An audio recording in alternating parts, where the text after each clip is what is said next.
The year was 1453. England stood at a crossroads, weary and cracked from years of war.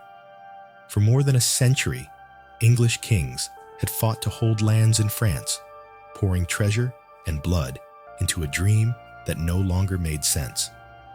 When the final strongholds fell and the 100 Years' War ended in humiliation, something inside the kingdom broke.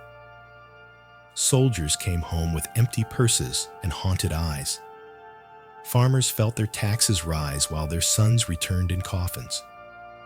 The golden age of Henry V, the warrior king who had once united England under a banner of victory, was gone, replaced by doubt and decay. King Henry VI, his son, could not bear that weight. Gentle, pious, and frail in mind, Henry was the kind of man who prayed instead of ruled. His spirit was soft where the world demanded iron. And when the pressures of crown and council became too heavy, he simply drifted. There were long stretches when he barely spoke, barely moved, barely remembered who he was. The country had a crown, but no captain to steer it. Those who once served the king began to turn on one another. Ambitious nobles saw a throne surrounded by weakness, and weakness invites vultures. One man, in particular, Richard, Duke of York, believed he was destined to guide the realm out of its chaos. His bloodline traced back to 2 royal branches, giving him a legitimate claim to the throne. To some, he was a savior. To others, a threat more dangerous than France had ever been. But power in England was not only worn on a head, it was whispered through halls and bargained in back rooms. Queen Margaret of Anjou, Henry's wife, was no mere ornament. Born of French nobility, sharp-tongued and relentless, she became the true force behind the crown. When her husband faltered, she ruled in his stead. And when York began to challenge her influence, she fought back with every weapon she had: alliances, propaganda, and sheer will. The kingdom split in quiet ways first. Families choosing sides, banners slowly raised in secret. The House of Lancaster, marked by the red rose, stood by the king and queen. The House of York, with its white rose, gathered those who believed England needed new leadership. Beneath the calm surface, tension coiled tighter and tighter. In London's narrow streets, rumors spread like fire. Was the king cursed? Was the Duke of York the rightful ruler? Could God truly favor a mad monarch? Each question chipped away at what little stability remained. The council meetings turned into shouting matches. Noblemen stalked out with clenched fists. And across the country, local disputes turned violent.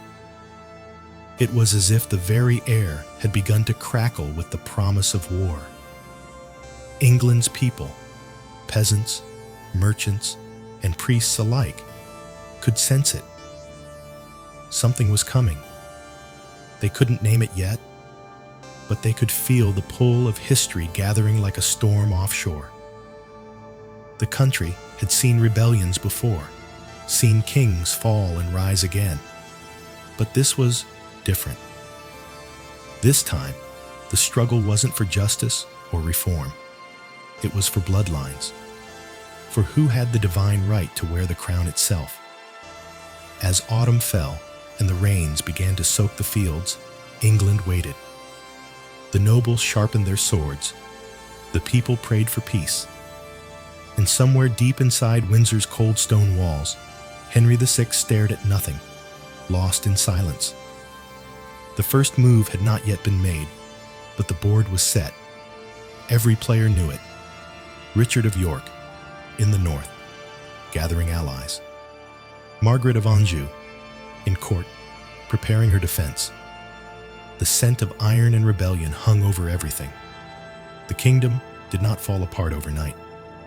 England never does anything suddenly. It unravels the way old cloth frays, quietly, thread by thread, until you look down one day and realize the fabric's gone. After Henry VI's mind began to fail, Richard of York was named protector of the realm. It sounded noble enough, a temporary measure to keep order until the king recovered. But in the politics of 15th century England, temporary was just another word for opportunity. Richard was clever. He moved carefully, almost politely, as if every act of authority were done for the good of England rather than for himself. He reduced taxes, restored law to the countryside, punished corrupt lords, and people noticed. Merchants praised him. The commoners cheered his name in marketplaces. Even some nobles began to whisper that perhaps this was the man England truly needed on the throne. For a moment, it seemed the chaos might settle. But peace built on wounded pride never lasts long. When Henry recovered from his illness, slowly, weakly, but enough to speak and sign orders again, he and Queen Margaret demanded that York step down. Overnight, the protector was stripped of his power. To the Queen, it was justice. To Richard, it was humiliation. He had held the country together while the king stared at walls. And now, he was being dismissed as if none of it mattered. That sting never faded. Worse still, Margaret's circle began to close in. Her favorite advisors, the Beauforts, the Somerset line of the Lancasters, were old enemies of York. They whispered to the king that the Duke's loyalty was a mask for treason, that he sought not to serve, but to seize. And Henry, in his fragile state, believed them. Soon, York was sent away from court. His allies lost positions. His sons, Edward, George, and little Richard, grew up watching their father's patience thin and his sense of destiny harden. The kingdom's nobles started to split into camps. Every feast, every wedding, every hunting party became a test of allegiance. Did you bow to the red rose of Lancaster or the white rose of York? Some tried to stay neutral, but neutrality in a brewing civil war is just another word for isolation. Margaret's power grew as her husband's mind slipped again. She began raising troops under the banner of royal protection, but everyone knew who the real target was. York's allies warned him that the Queen would not rest until he was ruined or dead. The first sparks came from the north, in St. Albans. Neither side wanted to admit it was war yet. It was called a dispute, a correction of government, a matter of justice. But when men ride into town wearing armor and swords flash in daylight, the name doesn't matter. Blood still runs the same color. The Battle of St. Albans was small by later standards, but it was enough. York's forces met the royal army in the narrow streets, and chaos followed. When the smoke cleared, several of the Queen's allies lay dead. Among them, the Duke of Somerset, the very man who'd whispered against York at court. It was said that York stood over Somerset's body and whispered, "Now lies the cause of all our mischief." Whether he said it or not, people believed he had. For the first time in nearly a century, an English king was taken prisoner by his own subjects. Henry VI, bewildered and trembling, was led through the streets by the man who had just defeated his army. York bowed to him respectfully, calling him "Your Grace." But everyone watching knew the truth. The real power no longer sat on the throne.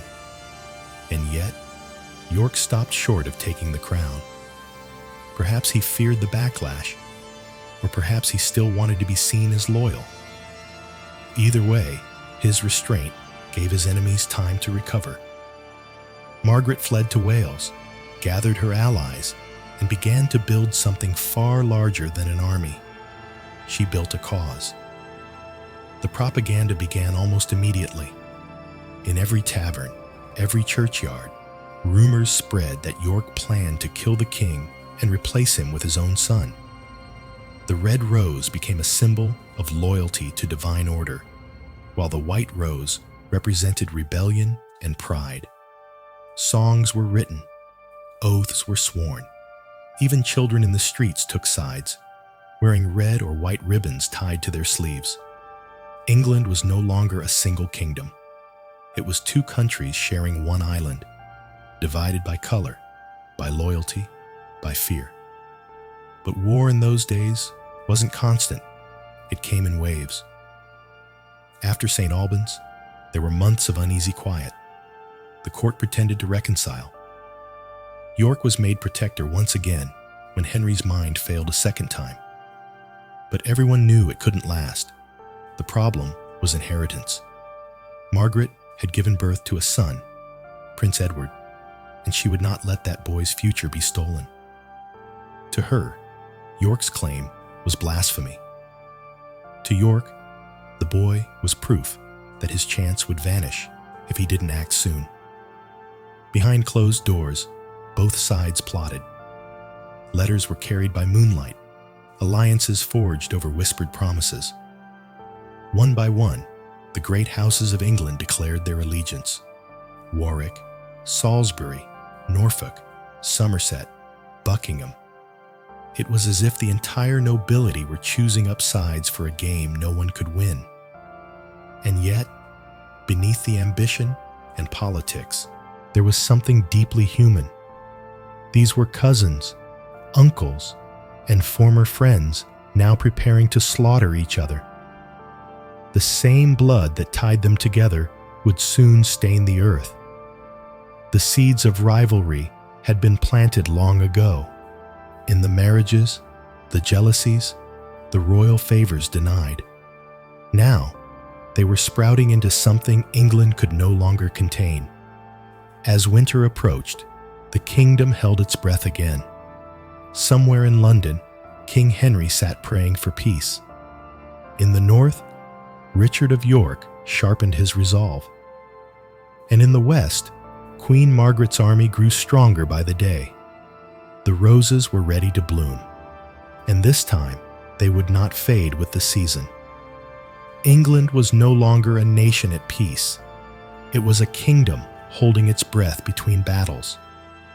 The first blood at St. Albans had done something that no council or treaty could undo. It had revealed that the crown itself was vulnerable. Once a king is taken captive by his own subjects, every lord in the realm begins to wonder how much loyalty is truly owed to power that can bleed. King Henry VI returned to London after the battle, confused and gentle as ever.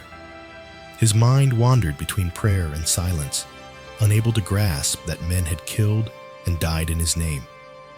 He called for forgiveness, for peace, for God's mercy. And the nobles nodded politely, already planning their next moves. The truth was simple. Henry's crown no longer commanded respect. It merely sat on his head like a borrowed thing, fragile and fading. Richard of York now stood at the height of his influence. His supporters, the Nevilles, especially Richard Neville, Earl of Warwick, helped him control the council. Together, they tried to build a government that might hold the realm steady. For a while, it even worked. Laws were enforced. Trade flowed again. England began to breathe. But in politics, peace is only the pause between storms. Queen Margaret had not forgiven nor forgotten.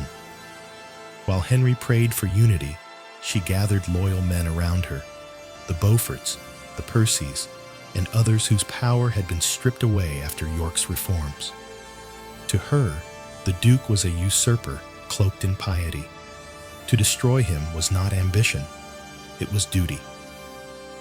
In the castles of the north and the halls of Wales, she whispered a simple truth. A kingdom cannot serve two masters. Her son, young Prince Edward, would be England's future, and she would make sure no rival shadowed his path. The lines hardened again. York was the protector by law, but Margaret ruled through loyalty and fear. The court split like ice. There were those who believed in York's steady hand, and those who clung to the divine right of Henry's bloodline. Every feast, every council session, every hunt in the royal parks was thick with tension. York's allies urged him to act before it was too late. He was nearing 50 now, proud, commanding, but haunted by time. If he hesitated, he risked seeing all he'd built crumble the moment the Queen struck. And so, in a moment that would change England forever, he made his claim clear. He declared that by blood and law, he was the rightful heir to the throne of England. The court gasped. Even his allies hesitated. It was one thing to rule in the king's name, quite another to claim his crown outright. Margaret's fury was absolute. She refused any compromise, any recognition of York's right. Her words echoed through the great halls. "My son is the true heir of England, and I will defend his claim with my life." And she meant it. The year that followed was a blur of armies mustering, banners unfurling, and old alliances burning to ash. The white rose of York flew from castles across the north, while the red rose of Lancaster gathered men in the west.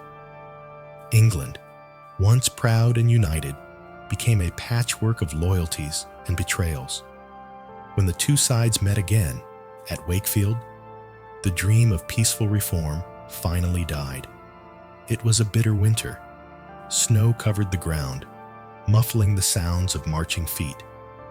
York's army was smaller than expected, his reinforcements delayed. But he believed his cause would carry him through. It didn't. The Lancastrian forces surrounded him before his men could form a proper line. They fought desperately, but the numbers were against them. Richard of York fell that day, struck down amid the chaos, his banner trampled, his sons scattered. His head was taken to the city of York and displayed on the gates, crowned mockingly with a paper crown. The Queen had her vengeance, yet victory brought her no peace. Richard's death didn't end the war, it transformed it. Because the Duke's eldest son, Edward of March, was nothing like his father. He was young, bold, and charismatic, a warrior with a smile that could rally an army. The ambition that had burned in his father now lived in him, fiercer and clearer. The blood feud was no longer about the rights of men, but the destiny of families. Henry's frailty and Margaret's rage had made way for a new kind of struggle, one of youth, pride, and vengeance. The Mad King prayed in his chambers, unaware that England was slipping beyond his reach. His wife commanded armies, his enemies claimed crowns, and the land that had once been whole now lay divided, bleeding in the snow. The roses had finally bloomed in full, and every petal carried the scent of war. War had come to England, though no one wanted to speak the word aloud. They called it the disturbance, the conflict of heirs, the business between the roses. But blood has a way of naming itself, and before long, the people would call it what it was: civil war. The first great battle of the Wars of the Roses took place in the quiet town of St. Albans, just north of London. It was a strange place for a war to begin. Narrow streets, small markets, half-timbered houses. But in May of 1455, banners bearing the white rose of York and the red rose of Lancaster filled those streets like two storms colliding in a teacup. On one side stood Richard, Duke of York, still trying to convince the world his cause was righteous. On the other stood Edmund Beaufort, Duke of Somerset, loyal to King Henry VI and sworn enemy of York. Between them sat the king himself, bewildered and gentle, hoping words could still save what swords were about to destroy. It began as a negotiation. York sent messengers to the king, asking for Somerset to be handed over for judgment. A man York accused of corrupting the realm and betraying England's honor in France. The king refused. Margaret's faction would never surrender their champion. And so, the parley broke down. Arrows hissed through the air. The sound of iron boots echoed on cobblestones. For the first time in generations, Englishmen raised swords against Englishmen, not for France, not for God, but for the right to rule each other. The battle was brief, brutal, and chaotic. St. Albans' narrow lanes offered no room for cavalry or elegant maneuvers. Men fought in doorways, hacked through market stalls, and stumbled over bodies in the mud. Within an hour, the streets ran red. Henry VI, caught in the confusion, was wounded and captured by York's men. Somerset, the Queen's beloved ally, was cut down while defending a barricade. When York's forces broke through the last line of defense, they found him surrounded by his dead knights, sword in hand, defiant even in death. York's army knelt before the captured king, swearing loyalty as though they hadn't just defeated him in battle. Henry, dazed and bleeding, murmured blessings to his captors. And somewhere in the distance, church bells tolled, not for victory, but for mourning. It was the first time since the Norman conquest that a reigning English king had been taken prisoner by his own subjects. The shock rippled through the country like thunder. Nobles who had tried to stay neutral began to choose sides. Priests preached of divine punishment. Merchants closed their shops. But the strangest thing of all was how quickly everyone tried to pretend nothing had happened. York and his allies claimed they fought only to remove evil counselors from the king's presence. Henry was returned to London, treated with respect, even honored with parades. To the outside world, it looked as if the king had been restored. Yet everyone knew who truly held power now. Behind the masks of loyalty, the hatred only deepened. Queen Margaret's fury knew no limits. Her husband had been humiliated, her friends slaughtered, her honor scarred.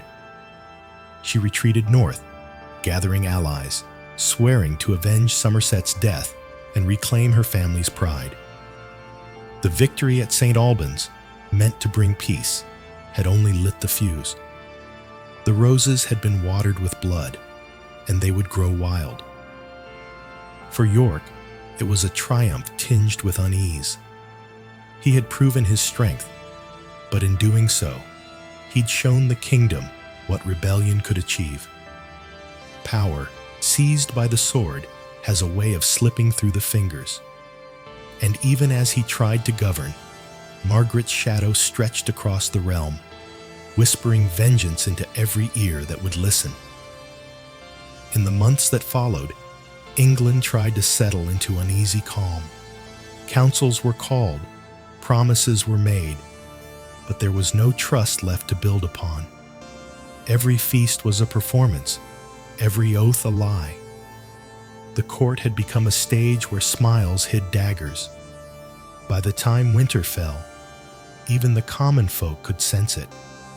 Men drilled in secret fields. Messengers rode under moonlight. Somewhere, someone was always preparing for the next clash. The Battle of St. Albans had not decided who would rule. It had only decided that England would never again be ruled in peace. And in that quiet after the storm, with the king's mind slipping further into madness and his queen burning with revenge, a new name began to rise. Edward, the Duke of York's son, tall, confident, and hungry for glory. The old world had cracked. The new one was ready to fight for the pieces. By the time the dust of St. Albans had settled, England was no longer one kingdom.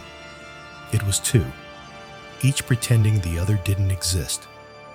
On one side, the Red Rose of Lancaster, worn by those loyal to King Henry VI and his indomitable Queen Margaret of Anjou. On the other, the White Rose of York, carried by those who believed Richard's family was destined to save the realm from ruin. But what made this war so strange and so tragic was how deeply personal it was. The lords who led these armies weren't faceless enemies. They were cousins, in-laws, godfathers to each other's children. They'd once feasted together in the same halls, drunk from the same cups, hunted the same deer, and now they gathered armies to destroy one another. At first, there were attempts at peace. Parliament tried to force reconciliation, drawing up oaths that bound both sides to forgive and forget. York even knelt before the king, swearing loyalty once more. For a brief moment, England breathed again. But no oath can heal pride. Margaret never forgave York for the humiliation of St. Albans, and York never forgot the insult of being stripped of his title and honor. Their rivalry had grown beyond politics. It was now a contest of destiny. Each believed the crown was rightfully theirs to protect. Each was certain that the other's rule would destroy England. And somewhere between them, poor Henry VI drifted like a ghost in his own castle, a man prayed over more than obeyed. His mind slipped further away. Sometimes he would wander the halls, singing hymns softly to himself, unaware of the chaos raging in his name. With the king unfit to rule, it was only a matter of time before someone else would try. Richard, Duke of York, had tasted power once and could not forget the flavor. But his ambitions were no longer just his own. His eldest son, Edward of March, was becoming a force of nature. Tall, golden-haired, and bold, Edward was everything his father was not. He had his father's intelligence, but carried it with charm and confidence. Soldiers adored him. Nobles found him intoxicating. Even his enemies admitted, grudgingly, that he looked every inch a king. When rebellion sparked again in the north, it was Edward who took command. His victories came fast, and his legend grew faster. By 1460, England was whispering his name. Meanwhile, Queen Margaret was not idle. She toured the countryside, rallying loyalists, promising that her son, Prince Edward, would restore the old order. Her determination turned cold and relentless. Even her allies began to fear her. It wasn't only politics anymore. It was vengeance. York's faction made a bold move. They presented a document to Parliament claiming that Richard, not Henry, had the true hereditary right to the throne. Gasps filled the chamber. Henry's crown was suddenly nothing more than a symbol waiting for a stronger hand. But Henry, mild and bewildered, refused to abdicate. His compromise was simple. He would remain king for the rest of his life. But upon his death, the crown would pass to York and his heirs. It was the unthinkable made law, a living king disinheriting his own son. Margaret was livid. She rejected the agreement outright, declaring that any man who supported it was a traitor. Then she gathered her army, larger, angrier, and hungrier than before.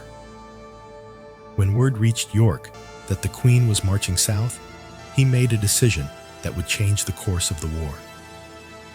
Leaving London, he rode north with a small force to meet her.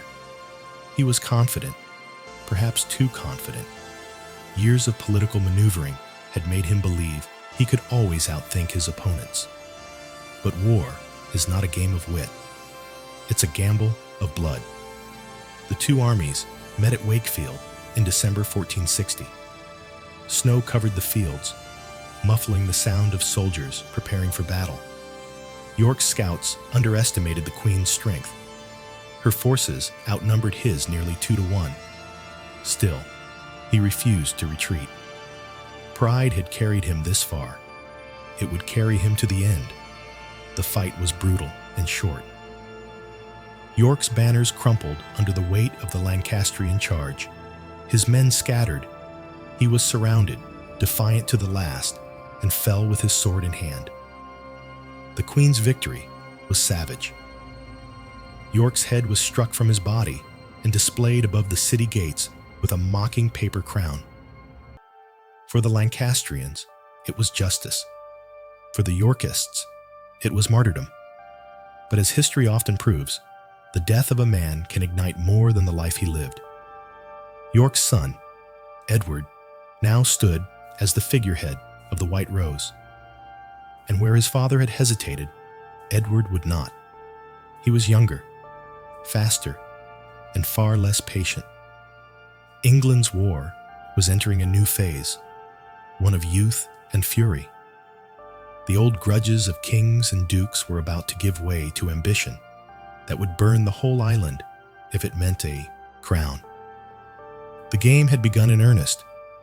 Every move would now be played for keeps. The death of Richard, Duke of York, should have ended his cause. Instead, it gave it new life. The White Rose, once a symbol of reform, now became a banner of vengeance.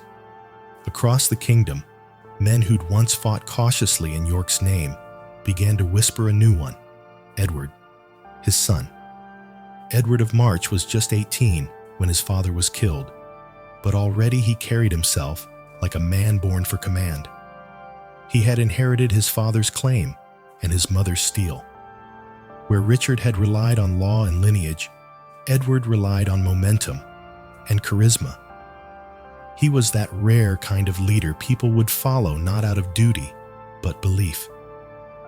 The news of his father's death reached him in the Welsh marches, where he'd been gathering troops.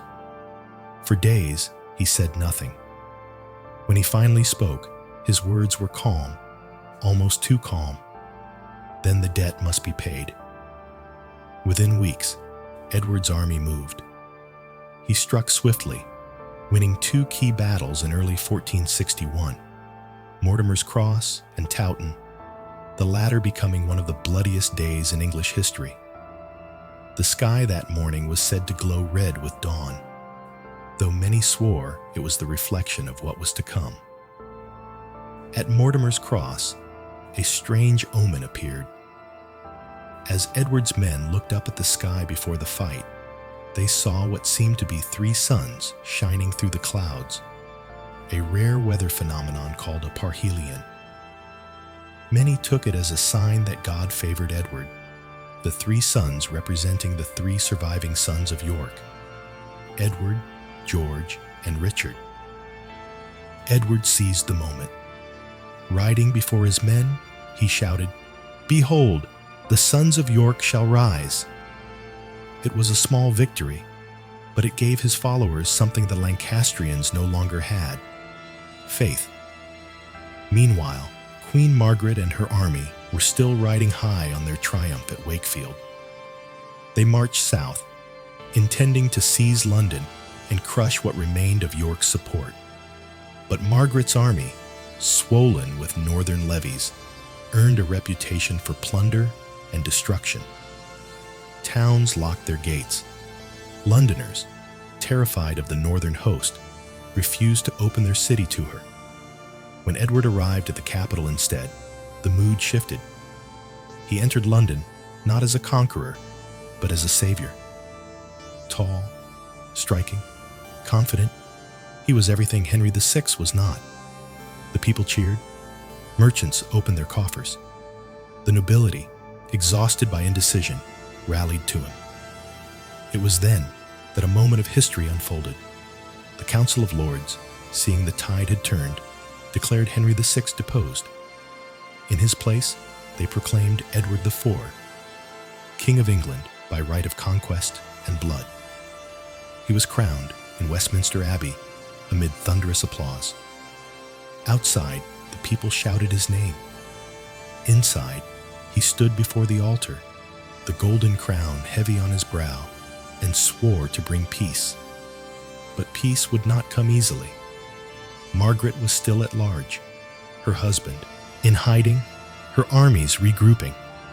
And while Edward was a brilliant commander, he was also young, impulsive, ambitious, and proud. He loved fine clothes, tournaments, and the thrill of being adored. To his soldiers, he was the perfect king. To his enemies, he was the embodiment of everything they feared, confidence without restraint.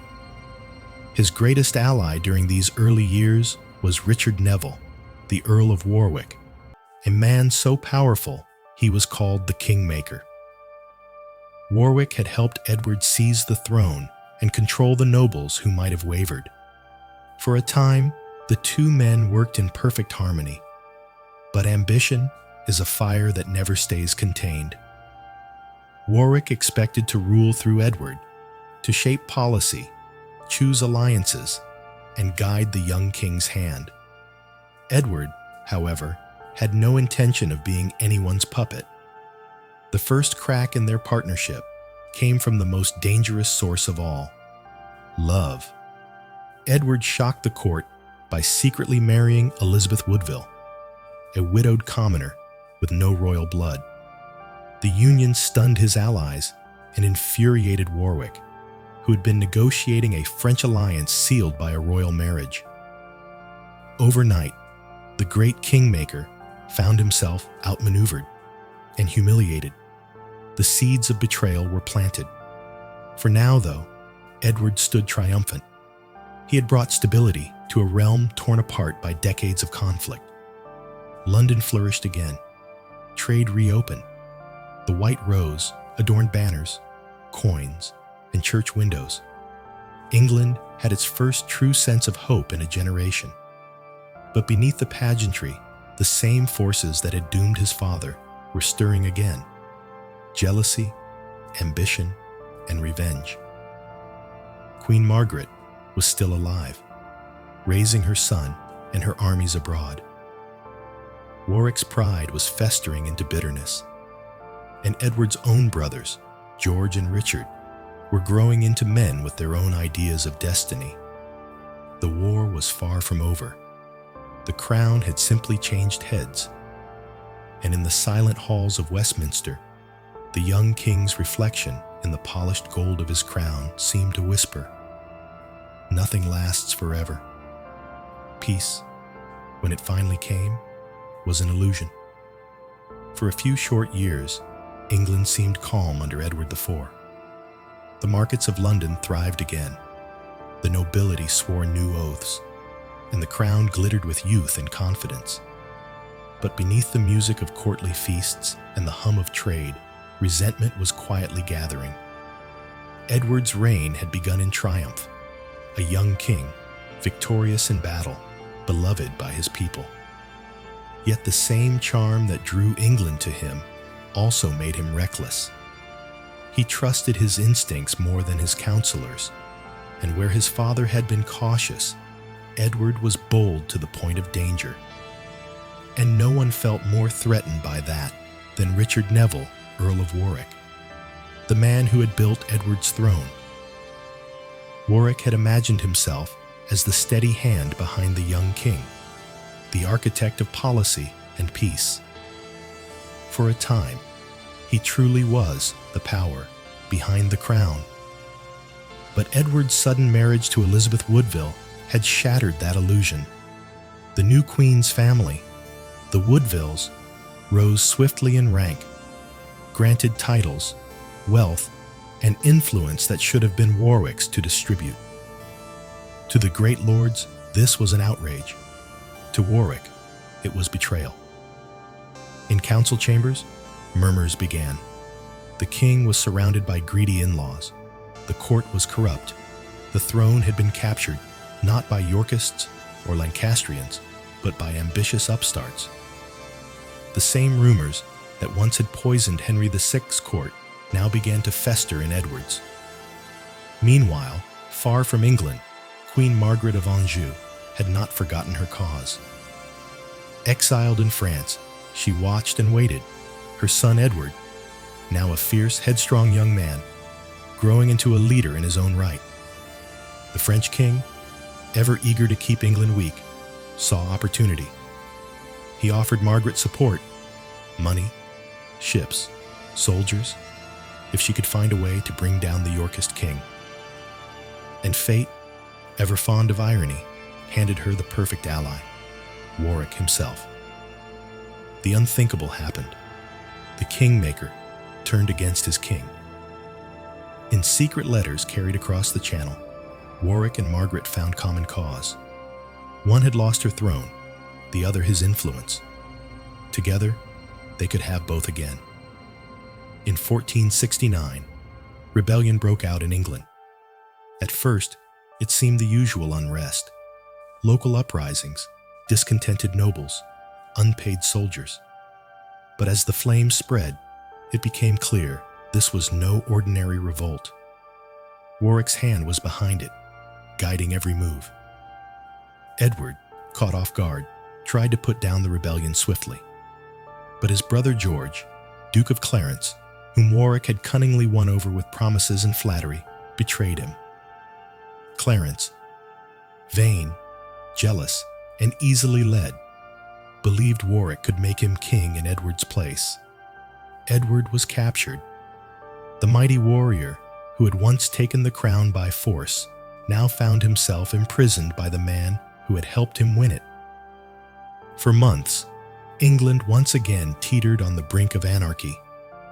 Warwick ruled in the king's name, but his grip slipped quickly. The nobles distrusted him, the people resented him, and Edward, bold, charismatic Edward, escaped captivity and rallied his forces anew. By the spring of 1471, the two sides faced each other once more. York against Lancaster, brother against brother, father against son. Warwick and Margaret had returned to England together, the red rose blooming once again under banners that hadn't flown in nearly a decade. But the tides of war had shifted.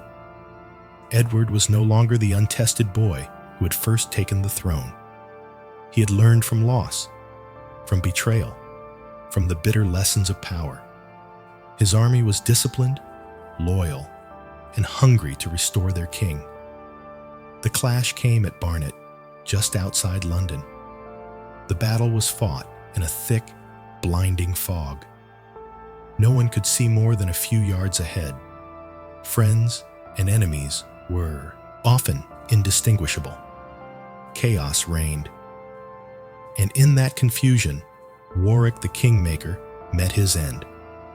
Struck down while trying to rally his men, he fell on the field he had once mastered. The man who had made two kings died making neither. When news of Warwick's death reached Queen Margaret, she wept, not out of love, but out of the realization that the dream was slipping away again. Still, she fought on. Gathering the remnants of her army, she faced Edward at Tewkesbury, where her son, Prince Edward of Lancaster, led the final charge. It was a slaughter. The Lancastrian line broke, and the prince, Margaret's only son, was cut down in the melee. Witnesses later claimed he faced Edward himself before the fatal blow. Others said he was executed afterward. The truth is uncertain. What is certain is that the red rose wilted that day in the blood-soaked fields of Tewkesbury. Queen Margaret was captured, her spirit broken. The long war that had begun with whispers and ambition now ended with silence. Edward IV had won. The white rose reigned supreme.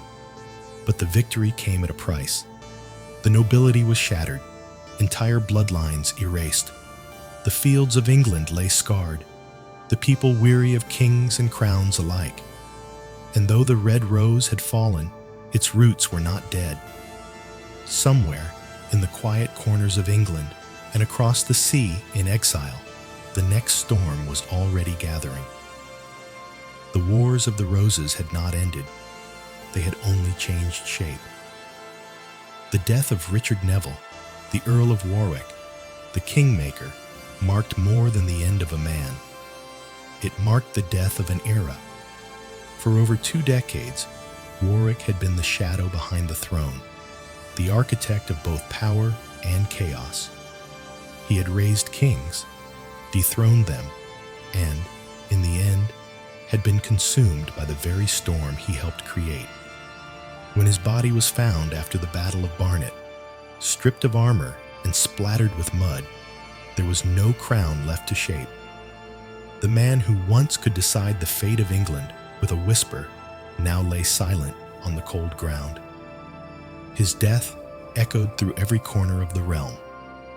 King Edward IV rode back into London in triumph, the city bells pealing as though the kingdom had been reborn.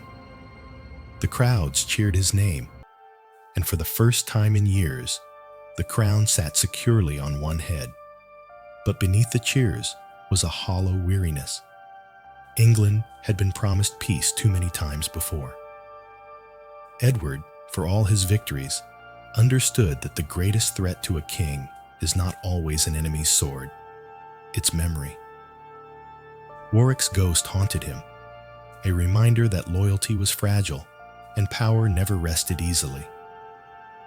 The nobles bowed again, but their smiles carried secrets. Queen Margaret, once the indomitable heart of the Lancastrian cause, was brought before the king in defeat. Her hair, once bright and proud, had gone gray from grief. Her son lay dead at Tewkesbury, her husband a prisoner in the Tower. For the first time in her life, she had nothing left to fight for. And not long after, King Henry VI, that frail figure who had watched the kingdom tear itself apart, was found dead in his cell. Of melancholy, the official story said. But few doubted that Edward's men had made sure the last red rose was crushed completely. The wars, it seemed, were over. The White Rose of York ruled England without challenge. Edward IV entered what would be the most stable years of his reign. He rewarded his supporters, married off his sisters to strengthen alliances, and restored trade with Europe. For the first time in decades, English soil was free of war. Yet peace never came easily to Edward's conscience. He had been forced to kill men who once called him friend. He had watched brothers turn against each other, and he knew that even victory had its cracks. The first of those cracks was family. His younger brother, George, Duke of Clarence, who had once betrayed him to Warwick's cause and later begged forgiveness, grew restless. Clarence was ambitious, unstable, and dangerously paranoid. He could not accept that his elder brother ruled while he was destined to serve. Rumors began to swirl of secret plots, of whispered alliances, of magic and treason. Clarence's behavior became erratic, his words reckless. Eventually, Edward could no longer ignore it. His patience, so often mistaken for kindness, had limits. In 1478, Clarence was arrested, tried, and found guilty of treason. The sentence was death. Yet Edward hesitated. Clarence was blood, his own brother. But the law of kings is colder than the heart of men. The execution was carried out privately in the Tower. Legend says Clarence was drowned in a butt of Malmsey wine, a strange, poetic end for a man who had always been drunk on power. Whether true or not, it suited the tragic theater of the age. Afterward, Edward's rule hardened. He grew heavier, older before his time. The charm that once dazzled the people faded into suspicion. The court was prosperous, but tense. The great families had been diminished, yet not erased. There were still whispers of discontent, of prophecies, of the line of Lancaster surviving somewhere in exile. Still, For now, the roses slept. The king had done what no one before him could. He had silenced the war. But as all rulers eventually learn, silence is not the same as peace. It is only the quiet before memory wakes again. In the flickering candlelight of his chambers, Edward IV would sometimes pause and stare at the golden crown resting on its cushion beside him. It gleamed in the firelight, beautiful and heavy, a symbol of triumph and warning both. He had won the throne through courage, charm, and blood. But somewhere deep down, he knew no man ever truly holds a crown. He only keeps it warm for the next. The roses might have fallen, but their thorns remained, waiting. By the time King Edward IV reached his 40s, England believed it had finally escaped the madness of civil war. The white rose had triumphed. The red had withered away. The markets bustled, the courts glittered, and London's skyline shimmered with the gold of a kingdom reborn. But peace, as always, was fragile. It depends not on armies, but on hearts, and hearts change faster than crowns. Edward had grown stout, indulgent, and tired of politics. He preferred feasts to councils, laughter to strategy. Years of conflict had worn him down, and perhaps, for the first time, he simply wanted to rest. Yet history rarely gives kings the luxury of peace. His court was prosperous but poisonous. The Woodvilles, his wife's ambitious family, wielded enormous influence, breeding resentment among the old nobility. Even Edward's loyal allies began to feel excluded. The unity that had built his throne was dissolving into quiet suspicion. And then, in 1483, the unexpected happened. King Edward IV, the conqueror, the builder, the charismatic young warrior who had reshaped a kingdom, fell ill and died suddenly. He was only 40. England froze.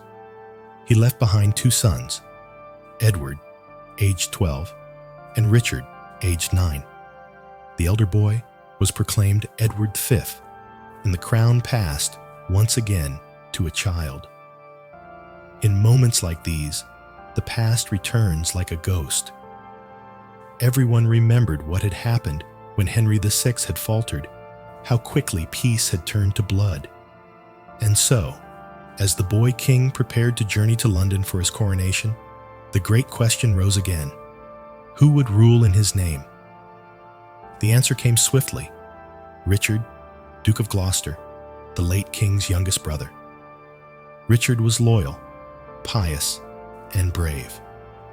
He had fought beside Edward in battle and governed the north of England with rare competence. Many believed he would protect his nephews faithfully, but others whispered that he was too ambitious, too clever, too much like their father had once been. When the young king set out for London, his escort was intercepted by Richard and his ally, the Duke of Buckingham. The Woodvilles, who had been organizing the coronation, were suddenly dismissed or arrested. Edward V, bewildered, was placed under Richard's protection. At first, the move was justified as precaution, to keep the boy safe from factions that might use him. But as weeks passed, the air around London thickened with unease. The coronation was delayed.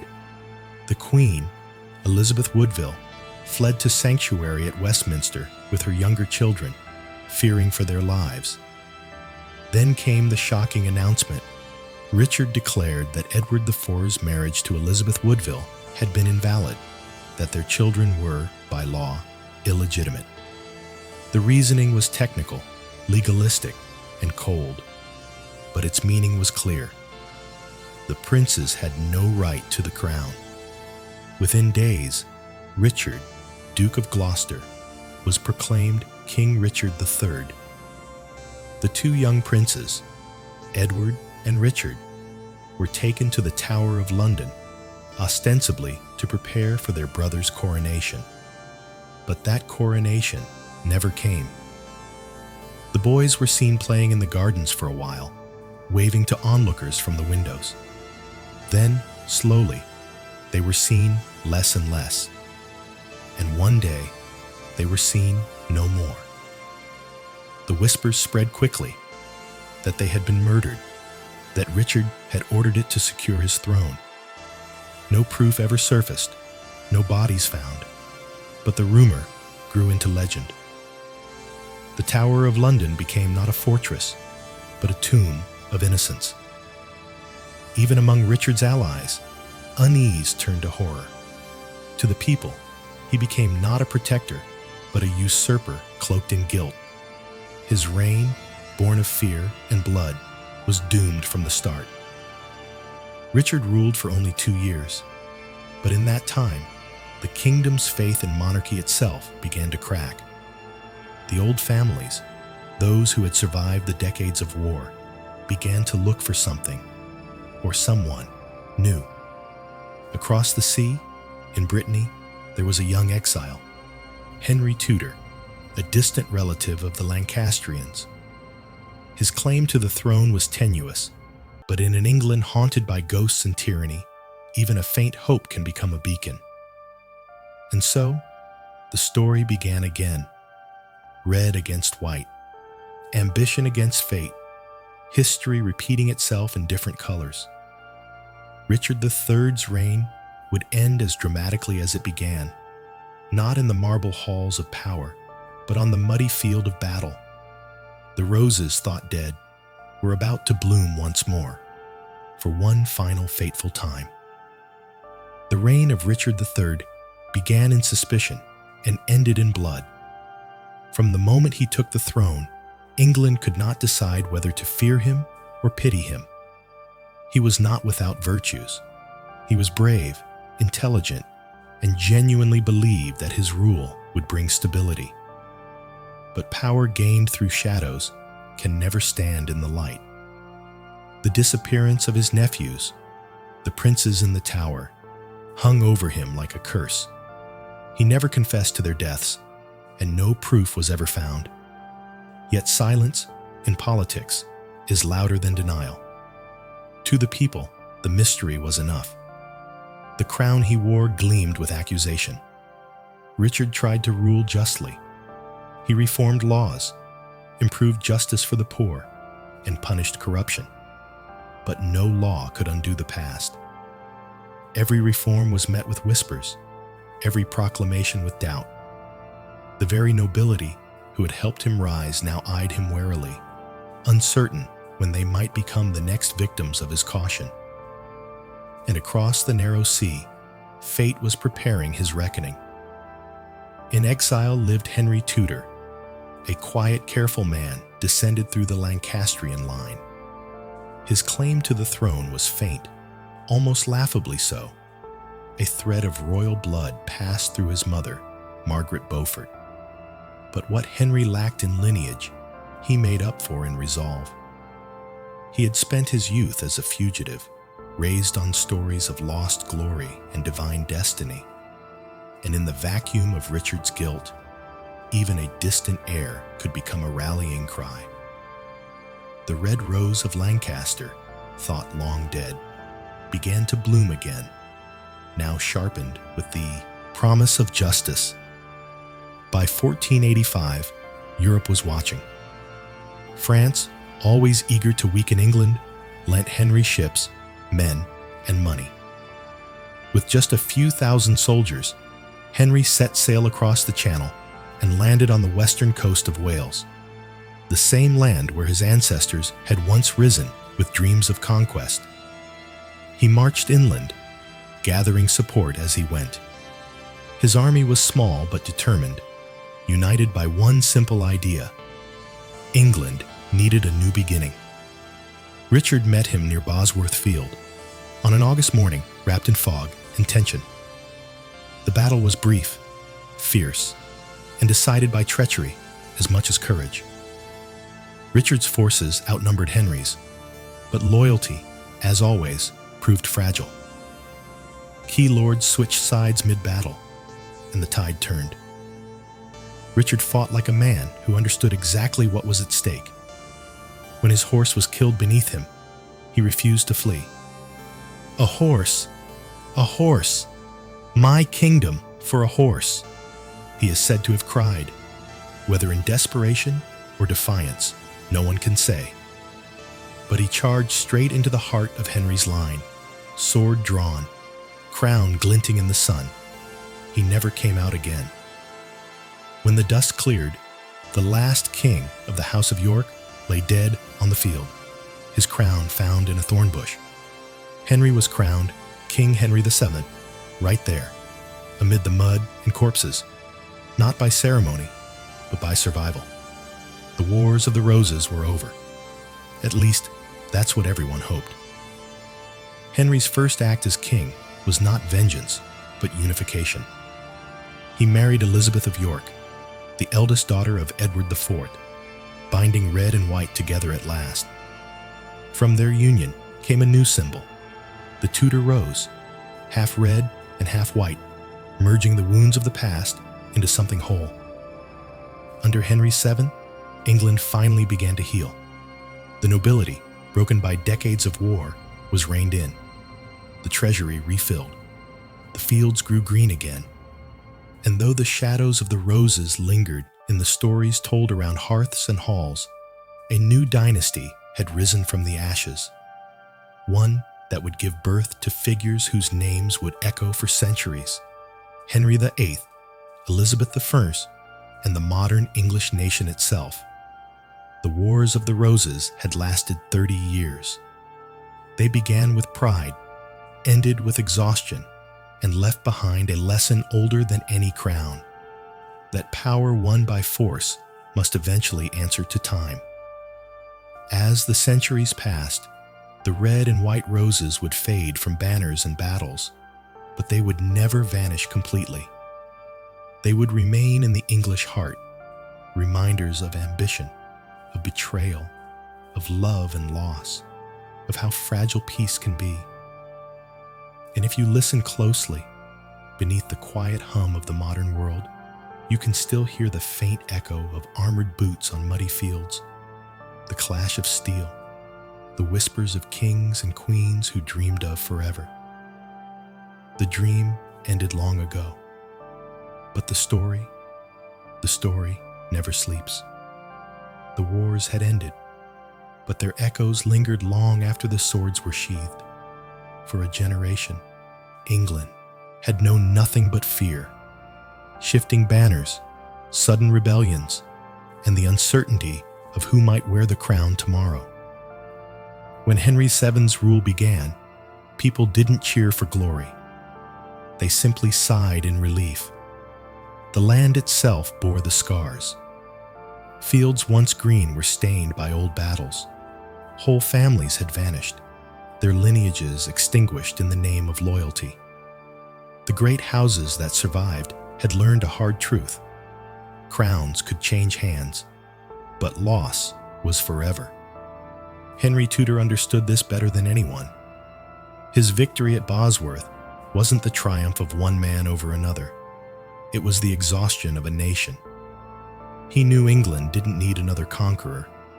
It needed a caretaker. And so he ruled not through fear, but through patience. He built his dynasty slowly, deliberately, like a mason laying stone upon stone. He reformed the finances, controlled the nobility, and forged alliances through marriage rather than war. His court lacked the grandeur of Edward IV's feasts or the drama of Margaret's defiance, but it offered something rarer: stability. The people began to trust again. Still, memory has a way of haunting peace. The ghosts of York and Lancaster walked quietly through the corridors of power. The crown Henry wore had been soaked in too much blood to ever shine clean. But with each passing year, the past softened into legend. The tales of the roses became stories whispered by firelight, tragic, distant, and almost romantic. The children of the new age would grow up hearing about gallant knights, doomed princes, and fearless queens. They would not feel the hunger, or the fear, or the silence of empty fields. They would only inherit the myth. And perhaps that was for the best. In time, Henry's dynasty, the Tudors, would become one of the most powerful in Europe. His son, Henry VIII, would reshape religion itself. His granddaughter, Elizabeth I, would turn England into a nation of sailors, poets, and dreamers. But none of it would have been possible without the ashes of the wars that came before. The Wars of the Roses were more than a fight for a crown. They were a test of how much chaos a country could endure before it broke, and how deep the roots of renewal could grow once peace returned. The roses, red and white, had been born in violence, but together they became a symbol of unity. The Tudor rose, half red, half white, was not just decoration. It was a promise that England would never again tear itself apart over lineage and pride. And though the promise would be tested and history would move on, the lesson endured. Power is fleeting, bloodlines fade, but the stories remain, reminders of what ambition can build and what it can destroy. The Wars of the Roses ended in the 15th century, but their shadows still stretch into our modern age, in politics, in rivalry, in the endless human hunger for control. Every age has its roses. Every generation fights, in its own way, to wear a crown. And as England slept beneath its new peace, the echoes of all who had fought still whispered softly through the halls of history, not in anger anymore, but in remembrance. They had lived and loved and lost, and in their fall, they had forged a nation. The storms had passed. The roses, once soaked in blood, had finally found stillness.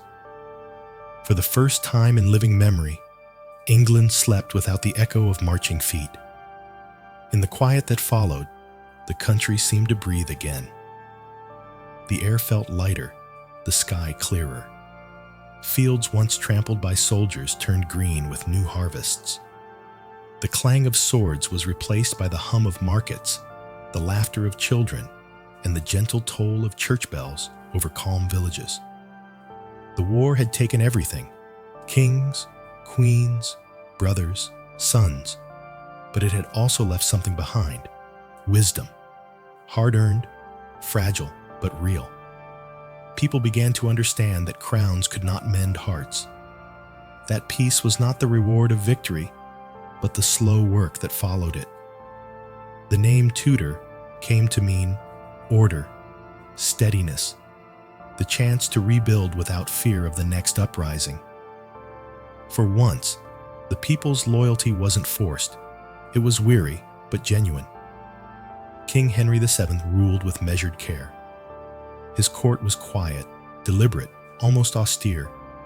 But perhaps that was what England needed. Not another dazzling warrior king, but a cautious builder. His marriage to Elizabeth of York sealed more than a political pact. It stitched a torn nation back together, red and white threads woven into one tapestry. Under their reign, the old enemies, Lancaster and York, became stories, then legends, and finally, symbols of unity. The roses bloomed side by side in royal gardens, no longer weapons of identity, but emblems of endurance. The poets would later romanticize it all: knights dying nobly, queens weeping with grace, kings standing tall in glory. But the truth was quieter, gentler, and more human. Most who lived through it wanted only what every person craves in the end: to see their children grow, to hear laughter again, to fall asleep without fear. And they did. Slowly, the trauma faded. The children born after Bosworth grew up in a world where kings didn't change with the seasons. They knew peace not as rumor, but as reality. They learned of the wars the way we learn of ancient storms. Something fierce that had passed, leaving clearer skies behind.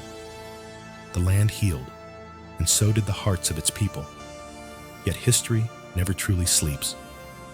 The lessons of the roses, ambition, loyalty, betrayal, love, remain timeless. They remind us that every triumph carries a cost, and every peace, a memory. The Wars of the Roses began as a fight over who should wear a crown, but ended as a lesson in what it means to bear one. It taught a kingdom that true strength isn't in conquest. It's in restraint, in mercy, in the ability to stop fighting when victory no longer matters. And so, England, at last, found its rest. The kings and queens who once battled for your heart now lie side by side in the quiet earth. Their banners have turned to dust, their rival roses now one bloom. Sleep easy, England. You have earned your peace